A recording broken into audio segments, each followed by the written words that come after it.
Welcome to Significance Breeds Success. My name is Daniel Puder, and today I have a man here who has impacted hundreds and hundreds of thousands of lives through being a part of education and sitting on one of the biggest boards of education in Miami-Dade School District as the chair last year, and today he's just a board member, but board members impact a lot of lives. Larry Feldman, I've known for probably about 4 or 5 years now. Yeah. We've had lunch, I've met his family. He's an amazing human to be able to see what he stands for and what he wants to accomplish within his lifetime and how he makes impact. This is big. This is good. I'm proud. Thank you.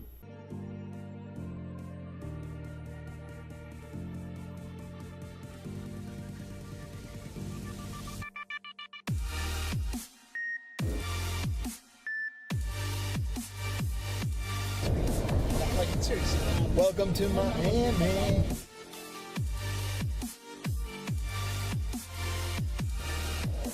Whatever comes to my mind at that moment. So let me ask you, why all this? You know, I mean, we talk about like the success and the brains you have and the relationship and how you build relationships. You're really intelligent. You can do anything you want, but why give back? Why be a part? You don't get paid anything being on the board, do you? Well, we do. We get paid a beginning teacher salary. Well, I mean, but it's still, you get paid something. And for some people, it's a part-time job. Yeah. I put in probably 16 to 18 hours, 6 days a week. It's my full-time job. Awesome. I really love it. And the question is why? Why? In my life, I've had a lot of obstacles. I've had a lot of barriers that have been placed in front of me. One was coming, having parents that were immigrants and coming here into the country and having to learn languages and some discrimination during the early years of the 50s and 60s. It wasn't just about race, it was also about a religion. There was also some tough times with some personal issues involved in an accident that I think I might have shared it with you earlier. I was in a full body cast from the neck to the toes for a year. I'd fallen out of a 2-story building and shouldn't be here. So the shouldn't be here turned into I'm here. I made it. It was a miracle somehow. And so you have to give back. And giving back is giving everybody a hand to lift up and do better. So I heard you maybe made some media at some point for like pushing for what you believe in. What's in education? This is before you were on the board, back in the day? Back in the day. So, there are rules and protocols. And as long as you know what those boundaries are, you can operate anywhere within those boundaries. So I had just become a principal, and before you were born, and my students that I was working with needed more than what the system was giving them. So we initiated some very unique at that time programs. We had our handicapped ESE students, special needs students, in our regular kindergarten classes in first grade and second grade. They weren't separated, regardless of the number of handicaps. Some of them had multiple handicaps, not just learning disabilities, but in those days we call it minimal brain dysfunction, cerebral palsy, all those symptoms and all those problems. Instead of putting them on the side, saying, go into a self-contained class, we put them to our regular kids. So we started that program. We started a pre-K program for our young parents that were coming up, for our young children coming up. We reduced our class size in reading and math to 1 to 7 by utilizing various different programs and philosophies and systems. We had an open position for the counselor. So instead of having one counselor for all our kids, we traded in that position back in the day.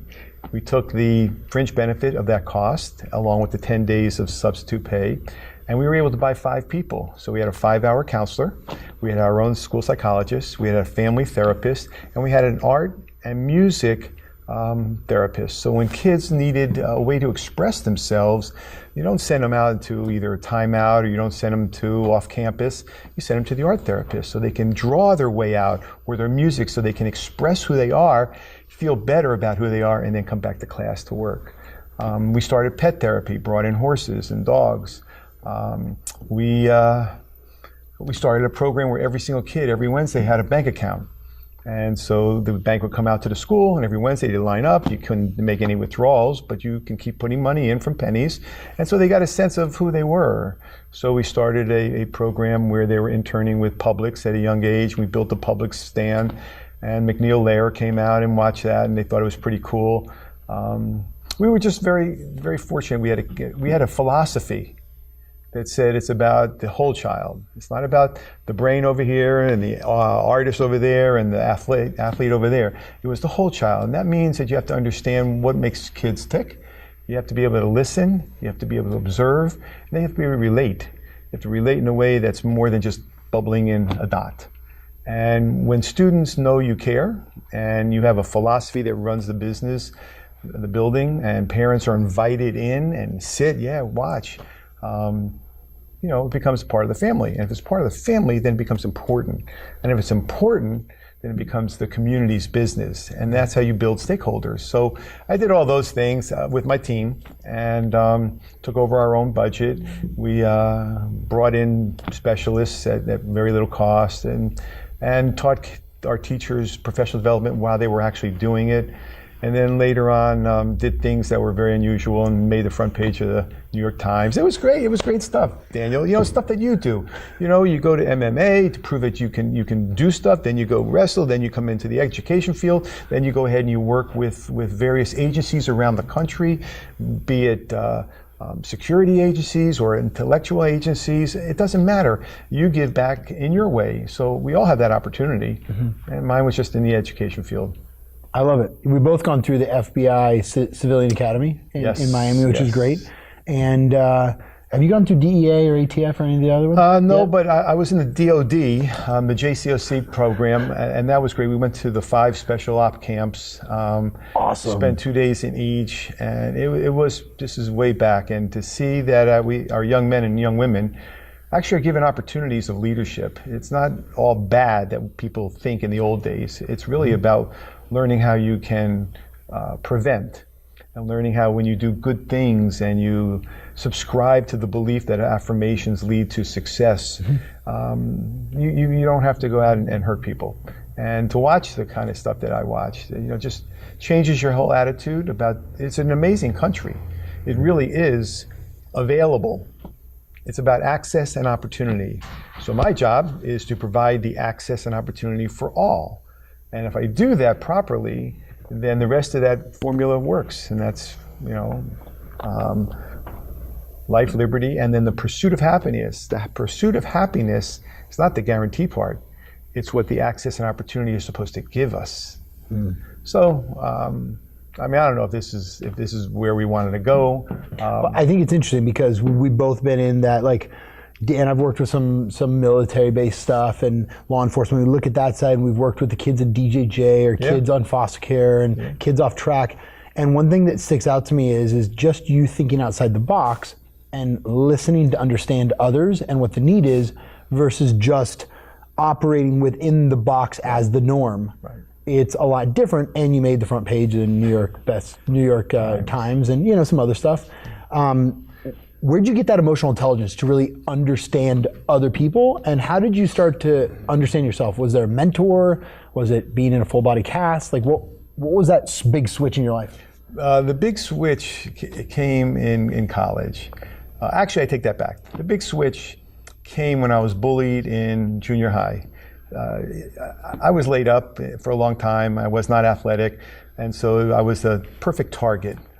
Glasses, non-athletic and shy and introverted like I am now. And in high school, in junior high, I used to get beaten up a lot and bullied. And so the way that you, at that time, were able to be part of a crowd was to be in athletics. So I convinced my parents in going from 9th grade to 10th, which would be middle to high school back then, let me go to a basketball camp because that's where the high school I was going to go to was involved in basketball. And let me learn something so I can go to a park and I don't feel left out. And they said yes. They were very protective because of the accident. And so I would go every day. Before we ran down the mountain in North Carolina, I would get up an extra hour early and run. When they were the dribbling drills, I would work and work and work. Terrible. I was the worst. Came back and I tried out for my high school basketball team. 5 days of tryouts. I ran back and forth. I did all the line drills. I tried to dribble. I tried to shoot. And I just didn't have that ability at that time because I was starting so late, I think. But what I did have was I just kept trying. And so on the 5th day, you got a big red line through your name. No surprise to me. And so on that Monday, I go back in the cafeteria. I'm sitting there, and we're eating lunch. And the coach comes over, and he kneels down, and he says something. And I didn't hear what he said. I mean, it's loud, right? And so I said, "Whatever you say, sir." I figure it was like, "Good try. Proud of you. Come back next year." Or why don't you try walking? Or why don't you swimming or something else?